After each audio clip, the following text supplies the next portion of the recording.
नमस्कार, स्वागत है आपका ग्रैंड न्यूज में। मैं हूं रंजना। आइए नजर डालते हैं आज की हेडलाइंस पर।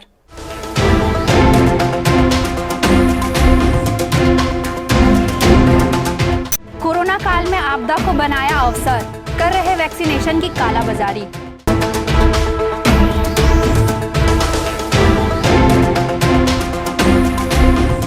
अक्षय तृतीया का पर्व कोरोना संक्रमण के चलते सादगीपूर्ण से मनाया गया।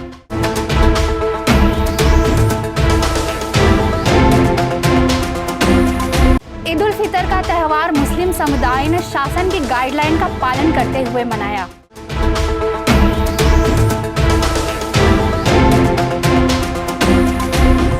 श्री राम जन्मोत्सव समिति कर रही अपने सामाजिक दायित्वों का निर्वहन।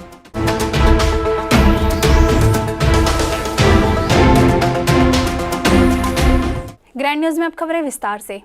कोरोना की हाहाकार के बीच भी आपदा में अवसर तलाशने वालों की कमी नहीं है। लोग जीवन और मृत्यु के बीच अपना जीवन बचाने के संघर्ष कर रहे हैं, लेकिन मुनाफाखोरी के इंतहा देखिए। मुनाफाखोर इस हद तक जा चुके हैं कि जीवन रक्षक दवाई की भी जमकर कालाबाजारी कर रहे हैं। कुछ ऐसा ही मामला फिर सामने आया है, जहां खाद्य एवं औषधि विभाग के द्वारा पुलिस के साथ संयुक्त कार्यवाही की गई।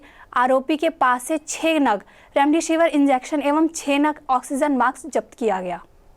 वैक्सीनेशन की कालाबाजारी करने वाले एक आरोपी को योजनाबद्ध तरीके से गिरफ्तार किया गया है, जो कि औषधि विभाग के निरीक्षक द्वारा ग्राहक बनकर आए थे। 4 नग रेमडेसिविर इंजेक्शन का सौदा 21,600 में किया गया था, जिसके बाद योजनाबद्ध तरीके से ग्राहक बनकर ड्रग इंस्पेक्टर गया। उसके बाद छावनी पुलिस के द्वारा आरोपी को पकड़े गए। आरोपी के खिलाफ प्रतिबंधात्मक कार्यवाही की गई। खाद्य एवं औषधि विभाग के निरीक्षक बृजराज सिंह को रेमडेसिविर इंजेक्शन की कालाबाजारी करने की सूचना प्राप्त हुई थी। इस पर निरीक्षक बृजराज सिंह एवं निरीक्षक ईश्वरी नारायण सिंह ने ग्राहक बनकर इंजेक्शन के अवैध कारोबारी से संपर्क किया था। इस पर न्यू बसंत टॉकीज के पास 6 नग रेमडेसिविर इंजेक्शन का डिलीवरी किया जाना तय हुआ। आरोपी ने प्रति इंजेक्शन का सौदा 5,400 में किया था एवं कुल राशि 21,600 का भुगतान किया जाना था। इस पर छावनी पुलिस के साथ संयुक्त कार्रवाई करते हुए औषधि विभाग न्यू बसंत टॉकीज के पास उपस्थित थे। इसी दौरान रेमडेसिविर इंजेक्शन का अवैध कारोबार करने वाला जावेद खान अपने साथी सलमान अली के साथ कार में पहुंचा। कार से सलमान को उतारकर दोनों ही निरीक्षकों के समक्ष इंजेक्शन देने भेज दिया गया, जिसके बाद पुलिस से सलमान अली पकड़े जाने के बाद जावेद खान कार से फरार हो गया। आरोपी ने बताया कि सभी सामग्रियों को धमतरी से खरीद कर लाया गया था और उसे खपाने के लिए ग्राहक की तलाश में था। आरोपी पेशे से ड्राइवर है। वहीं फरार आरोपी जावेद खान जरूरतमंद लोगों के घर मेडिकल ऑक्सीजन सप्लाई का काम करता है और आरोपी ने जावेद खान के कहने पर ही रेमडेसिविर इंजेक्शन का कालाबाजारी करता था। ड्रग विभाग ने आरोपी सलमान के खिलाफ ड्रग एवं कॉस्मेटिक एक्ट के तहत कार्रवाई की गई है। वहीं छावनी पुलिस ने आरोपी सलमान को गिरफ्तार कर उसके खिलाफ प्रतिबंधात्मक कार्यवाही करते हुए मास्टरमाइंड तक पहुंचने की सुराग की तलाश में अपने सूत्रों को सक्रिय कर दिया है। कल शाम को ड्रग इंस्पेक्टर ब्रिजपाल सिंह एवं ड्रग इंस्पेक्टर ईश्वरी प्रसाद जी ने संपर्क किया था और उन्होंने बताया कि एक व्यक्ति है जो कि रेमडेसिविर इंजेक्शन की कालाबाजारी कर रहा है। और उसके बाद में पुलिस और ड्रग विभाग की एक जो संयुक्त टीम बनाकर वरिष्ठ अधिकारियों के निर्देशन पर आरोपी सलमान है, जो कि 6 वायल रेमडेसिविर का रखा हुआ था और बसंत टॉकीज के पास मुझसे जब संपर्क किया गया तो उसने एक वायल को 5400 में बेचना बताया। और जब पुलिस की टीम और ड्रग की टीम जब वहाँ पहुँची और आरोपी को पकड़ा गया, उसके पास से 6 वायल बरामद किया गया है और उससे पूछताछ की जा रही है। और ड्रग विभाग की टीम ने आरोपी के खिलाफ में ड्रग एंड कॉस्मेटिक एक्ट के तहत में कार्रवाई की है। पुलिस भी पूछताछ कर रही है। सर, क्या लगता है कुछ सरगना हो सकता है इनका जो इस तरह काम कर रहे हैं वैक्सीन को लेकर? जैसा कि जो ड्राइवर सलमान ने बताया कि इसका जो मालिक है जावेद है, जो कि जामुन क्षेत्र का रहने वाला है, तो उसकी बारे में पतासाजी की जा रही है। और उसने ये बताया कि जावेद ने इसको दिया था बेचने के लिए, तो जावेद के मिलने के बाद में और स्थिति क्लियर होगी इसमें। मतलब हमारे पास एक गुप्त सूचना मिली थी कि रेमडेसिविर की कालाबाजारी हो रही है, तो हम लोग जब उस नंबर से संपर्क किया तो हमें वो सौदा देने के लिए तैयार हो गया। तो हमारे साथी ब्रिजराज सिंह औषधि निरीक्षक और मैं ईश्वरी नारायण सिंह औषधि निरीक्षक दोनों में पता से हम दोनों लोगों ने एक पुलिस के साथ टीम बना के गए और हम लोगों ने उससे जब संपर्क किया तो उन्होंने हमसे 5400 रुपये प्लस 2000 रुपये एक्स्ट्रा करके और 4 नग का हम लोग से सौदा किया। जब उन्होंने उसको पकड़ा तो उसके पास से कुल 6 नग मिला, जिसको जब्त करके आगे की कार्रवाई की।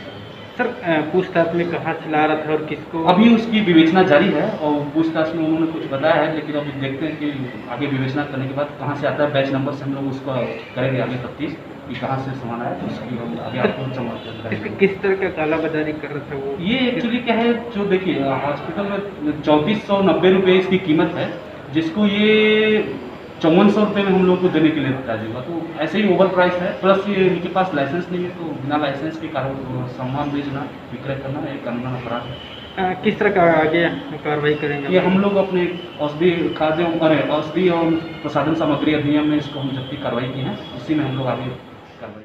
कोरोना संक्रमण के बीच लगे लॉकडाउन में अक्षय तृतीया का पर्व और भगवान परशुराम जी की जयंती श्रद्धा भक्ति के साथ मनाई गई। इस मौके पर लोगों ने अपने दिव्यांगत परिजनों की आत्मा की शांति के लिए नदी तालाबों में तर्पण किया।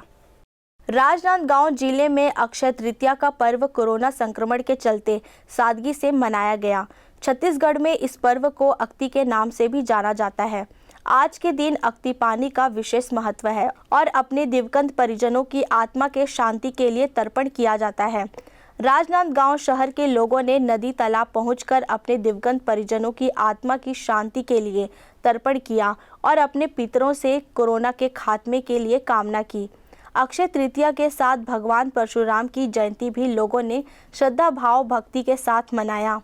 भगवान परशुराम का जन्म वैशाख मास की शुक्ल तृतीया को हुआ था। भगवान परशुराम जी की जयंती अवसर पर शीतला मंदिर में श्रद्धालु ने भगवान परशुराम की पूजा अर्चना की। यहाँ के पुजारी ने कहा कि भगवान परशुराम भगवान विष्णु के छठे अवतार थे। यह जो है आज भगवान परशुराम का विशेष दिन है और आज पितृलोक के लिए घड़े में पानी को लेकर माता जी में चढ़ाना और विशेष दान पुण्य करना आज पितृ के नाम से होता है। और कोरोना महामारी के चलते हुए शादी विवाह का शुभ मुहूर्त भी है। ये शुभ मुहूर्त आज कोई समय नहीं देखा जाता, जिसे गुड्डी गुड्डा बच्चे लोग विवाह करते हैं वैसी शादी होता है। आज कोरोना महामारी के कारण शादी वगैरह थोड़ा नहीं हो पा रहा है और ये भगवान से हम प्रार्थना करते हैं कि कोरोना महामारी जल्द से जल्द शांत हो और माँ शीतला सबको आशीर्वाद दे, हमारा यही कामना है। अक्षय तृतीया के दिन मिट्टी के बने गुड्डा गुडियों का ब्याह रचाने की भी परंपरा है। बच्चे इस दिन उत्साह से गुड्डा गुडियों का ब्याह रचाते हैं, लेकिन इस वर्ष कोरोना संक्रमण के चलते अक्षय तृतीया पर्व को लेकर शहर में रौनक नहीं रही। लोग घर पर ही रहकर अक्षय तृतीया का पर्व मनाएं। वहीं किसानों ने अक्षय तृतीया के दिन से अपने कृषि कार्य की शुरुआत भी की है। ग्रैंड न्यूज़ के लिए अतुल शर्मा की रिपोर्ट। भाईचारे का पैगाम देने वाले ईद का पर्व कोरोना काल के चलते मुस्लिम समुदाय के द्वारा सादगीपूर्ण वातावरण में मनाया गया। इस वर्ष भी ईदगाह में नमाज नहीं पढ़ी गई, लोगों ने अपने घरों में ही ईद मनाया। अल्लाह की इबादत में कड़े परिश्रम से 30 रोजे पूरे करने के बाद ईद का पर्व मनाया जाता है। देश भर में शुक्रवार को ईद उल फितर का त्यौहार मुस्लिम समुदाय ने मनाया। इस वर्ष भी कोरोना काल के चलते ईदगाह पर नमाज नहीं पढ़ी गई। वहीं लोगों ने अपने घर में ही शुक्राना नमाज अदा कर ईद के मौके पर दुनिया में अमन सुकून की कामना करते हुए कोरोना खात्मे के लिए अल्लाह से दुआ मांगी। ईद के अवसर पे शासन के निर्देश अनुसार घर पे ही नमाज अदा की गई है और न्याज फातिहा जो होती है लोगों के घर जाके, तो वो घर पे नहीं किए, मतलब लोगों के घर ना जाके अपने पर्सनल घर पे किए गए और देश के लिए अमन चैन की दुआ किए हैं और कोरोना काल के लिए दुआ किए कि जल्द से जल्द बाबा बीमारी दूर हो जाए। ईद के इस मुबारक मौके पर कोरोना काल की वजह से मुस्लिम समुदाय में उत्साह नहीं मनाया और सादगीपूर्ण वातावरण में ईद का पर्व संपन्न किया गया। ईद के मौके पर एक दूसरे से गले मिलकर बधाई देने की परंपरा है, लेकिन इस वर्ष कोरोना के चलते लोगों ने एक दूसरे को फ़ोन पर ही ईद की मुबारकबाद दी। ग्रैंड न्यूज़ के लिए अतुल शर्मा की रिपोर्ट। भिलाई की श्री राम जन्मोत्सव समिति ने सुपेला स्थित लाल बहादुर शास्त्री अस्पताल प्रबंधन को सीसीटीवी कैमरा भेंट किया और वहां भर्ती मरीजों का हालचाल भी जाना। पिछले कुछ वर्षों में भिलाई सुपेला के शासकीय लाल बहादुर शास्त्री अस्पताल में अप्रिय घटनाएं घटित हुई हैं। अस्पताल प्रबंधन द्वारा सुरक्षा के लिहाज से यहां जरूरी व्यवस्थाओं की मांग की जा रही थी, जिस पर कोई अमल नहीं किया गया।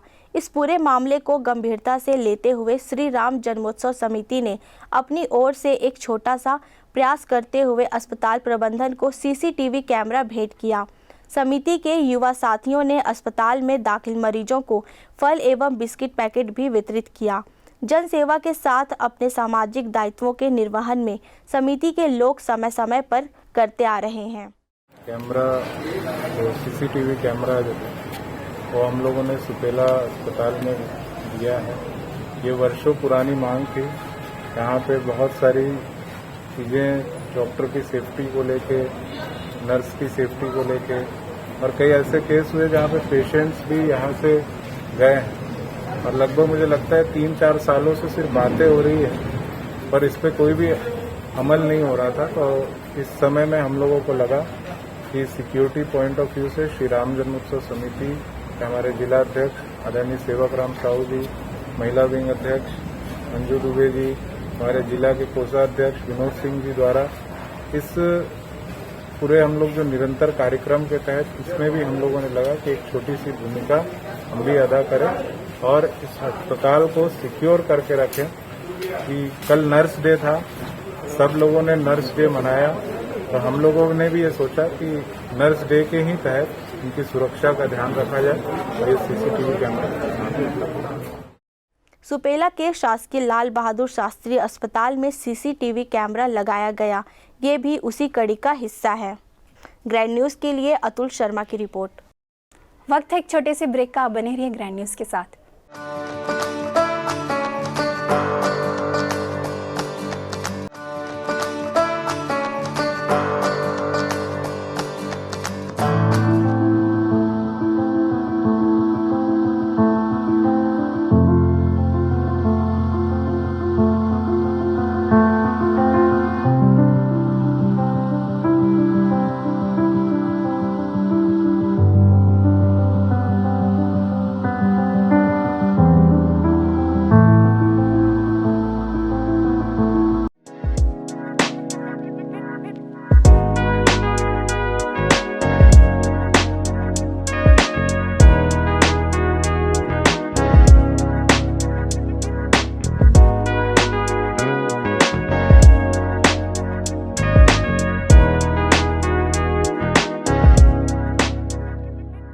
Celebration safari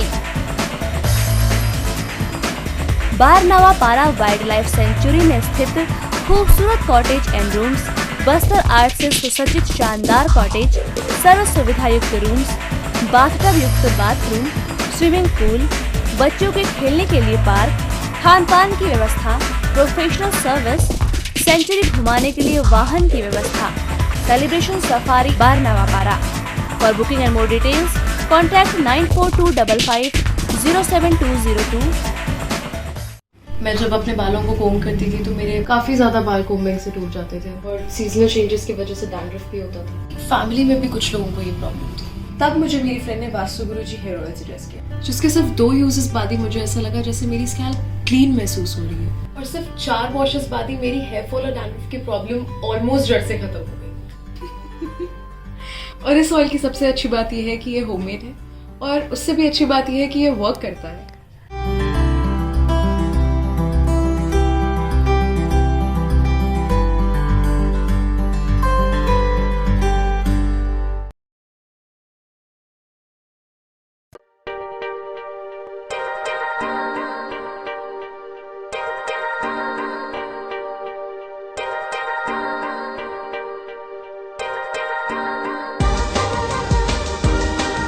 Relationships are forever. Out of all loved ones, your children are most precious. One of our biggest dreams is to give our children's marriage the top in luxury and facility.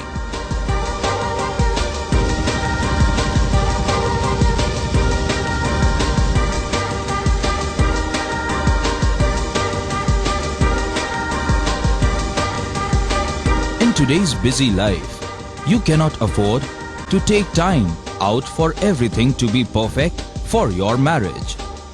And you cannot compromise on quality of service for your guests.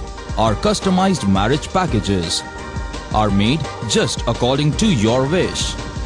This presentation will acquaint you with the different luxury packed marriage packages available. This package has an elaborate menu with 60 mouth-watering items. Bharat Swagat including welcome drink, snacks and sweets. A breathtakingly decorated welcome gate and the arena decorated with flowers. To give you the best colors in view, we organize special light effects for all areas. We take care of decorating the groom's car to its best attire and exclusive DJ beats for extreme fun and valet parking to make your guests feel like an emperor. Our exclusive add-ons give you unlimited freedom to customize your ceremony to its best. Break के बाद आपका स्वागत है। Jamul police ने शराब तस्करी के मामले में एक अन्य आरोपी को गिरफ्तार किया। पकड़े गए आरोपी का नाम काके है। पुलिस पकड़े गए आरोपी के बारे में शराब की तस्करी संलिप्तता के स्तर पर जांच कर रही है। इस मामले के मुख्य आरोपी अनिल यादव और अशोक राव को पकड़ने में तलाश तेज कर दी गई है। जामुल पुलिस के अनुसार 9 मई को एक फैक्ट्री जो कि लाइट इंडस्ट्रियल एरिया में स्थित है, इसके वर्तमान में एक तारू नाम का व्यक्ति फर्नीचर का कार्य करता है। इसी फैक्ट्री में दबिश देकर पुलिस ने 102 पेटी देसी शराब जब्त किया था। मौके पर पुलिस ने 4 लोगों को गिरफ्तार भी किया। इसमें कृष्णा जंघेल, शराब तस्कर व जुआरी एस अनिल, मुकेश साहू और योगेश साहू शामिल थे। आज इस मामले में एक नए अन्य आरोपी की गिरफ्तारी हुई है। जामुल थाना के एएसआई प्रमोद सिंह ने बताया कि आरोपी काके को घेराबंदी कर गिरफ्तार किया गया है, जबकि 2 आरोपी अशोक राव, अनिल यादव की पतासाजी की जा रही है। जांच अधिकारी ने आज वाहन भी जब्त करने की बात भी कही है। दिनांक 9/5/2021 को यूनिवर्सल स्टील फैक्ट्री से 102 पेटी शराब को हम लोगों ने जब्त किया गया। जब्ती के समय जब हम लोगों ने रेड किया तो दीवार कूदकर काके उर्फ सरबजीत सिंह दीवार कूदकर फरार हो गया था, जिसे आज छावनी चौक के आसपास घेराबंदी कर पकड़ा गया है और उसके कब्जे से TUV 4 व्हीलर महिंद्रा का है जो शराब को लाने ले जाने के लिए और ग्राहकों तक बेचने के लिए उपयोग किया जाता था, उसको भी जब्त किया गया। 2 आरोपी हैं अनिल यादव और अशोक राव, जिनकी लगातार हम लोग पतासाजी कर रहे हैं और बहुत जल्द ही उनको भी गिरफ्तार। हमारे थाने में नहीं है, अन्य थानों से पतासाजी करके अग्रिम कार्रवाई करेंगे। अनाथ लोगों की मसीहा बनी फिल परमार्थम फाउंडेशन भिलाई सेक्टर 3 ने उत्तर प्रदेश निवासी जो मानसिक रूप से अस्वस्थ युवक को सहारा देकर उसके बिछड़े परिवार से मिलाया, जिसके लिए परिवार के लोग फाउंडेशन की टीम को दुआएं देते नहीं थक रहे। ये है उत्तर प्रदेश निवासी चंदन के परिजन, जिनके चेहरे पर कुछ दिनों से उदासी दिख रही थी, पर ये आज बहुत खुश नज़र आ रहे हैं। खुश हो भी क्यों ना, दरअसल इनके जीवन में दोबारा खुशियां देने भिलाई की फील परमार्थम फाउंडेशन की टीम ने महत्वपूर्ण भूमिका निभाई है। आपको बता दें कि उत्तर प्रदेश निवासी चंदन फरवरी माह में फाउंडेशन के लोगों को भिलाई पावर हाउस सेक्टर 1 चौक के पास मिला था। उस वक्त उसकी मानसिक स्थिति ठीक नहीं थी। टीम के लोगों ने डॉक्टरों से उसका इलाज शुरू करवाया। कुछ दिन बाद उसके स्वास्थ्य में धीरे धीरे सुधार होने लगा और अपने गांव परिवार के बारे में सारी जानकारियां दी। उसके बाद फाउंडेशन के सदस्यों ने उत्तर प्रदेश पुलिस से फ़ोन पे संपर्क कर उस युवक के बारे में सारी जानकारियां दी। उत्तर प्रदेश पुलिस ने चंदन के परिजनों को खोज निकाला और सारी जानकारियां देते हुए भिलाई के लिए रवाना करवाया। चंदन के पिता हीरालाल अपने पुत्र को भिलाई में सकुशल देख बहुत खुश हुए और उन्होंने अपने हाथों से उसे नाश्ता खिलाकर पानी पिलाया। भिलाई पहुंचे परिजनों ने बारी बारी से चंदन की आरती भी उतारी। परिवार अपने बिछड़े भाई को पाकर काफ़ी खुश है। बहुत अच्छा महसूस कर रहे हैं हम लोग, बहुत खुश हैं। रायपुर और वहाँ से कौन सा एक फार्म है वहाँ से गुम हुआ था बच्चा, और तिल प्रथमासल फाउंडेशन पे मिला है, जहाँ के अमित भाई और सुशील भाई के देख रेख में हमको बच्चा सपुर्द हुआ है, और हम आज बहुत खुश होकर यहाँ से लेके जा रहे हैं। बहुत बहुत धन्यवाद इनको कहेंगे, इनका आभार रहेंगे आजीवन जब तक जिएंगे, क्योंकि मेरा नया भाई का जीवनदान मिला है और मेरा भाई का भाई मिला है। भिलाई की फिल परमार्थम फाउंडेशन की टीम ने अपनी तरफ से चंदन को उपहार भेंट किया और ईश्वर से उसकी खुशहाली की कामनाएं भी की। चंदन को उसके परिवार के साथ उसके गृह ग्राम चंदौली उत्तर प्रदेश रवाना किया। ये फरवरी 15, 2021 को ये हमें सेक्टर 1 सेंटर में दिखा, जब वो बिना किसी कपड़ों के नग्न अवस्था में घूमता हुआ हमको मिला था। वो ऐसे ही घूम रहा था और लोग उसको भगाने की कोशिश कर रहे थे क्योंकि ये नग्न अवस्था में था। हमने हमारी टीम के साथ जाकर प्रवीण और मैं लक्की जाकर इनका बचाव किया और इनको बड़ी मुश्किल से पकड़ के अपनी संस्था में लेकर आया। उनको साफ किया, उनको नहलाया धुलाया और उसके खाना वाना खिलाया। उसके बाद भी ये काफ़ी उग्र थे और मानसिक रूप से कमज़ोर होने के कारण वो क्या कर रहे थे उन्हें भी समझ में नहीं आ रहा था। क्या बड़ी मुश्किल से हमने इनको कंट्रोल किया और उसी दिन हमने साइकेट्रिक डॉक्टर से कंसल्ट कराया और फरवरी 15 से लगातार इनका मेडिकेशन चल रहा है और मेडिकेशन के साथ चलते चलते आज ये नियर टू नॉर्मल अवस्था में पहुँचे। चंदन से उसके परिवार को मिलाने में भिलाई की फिल परमार्थम फाउंडेशन की टीम ने जो महत्वपूर्ण भूमिका निभाई है, उसके लिए उसकी जितनी तारीफ की जाए कम है। ग्रैंड न्यूज़ के लिए भिलाई से सुनील चौहान की रिपोर्ट। ग्रैंड न्यूज़ की खबरों में फिलहाल इतना ही। मुझे दीजिए इजाज़त। नमस्कार।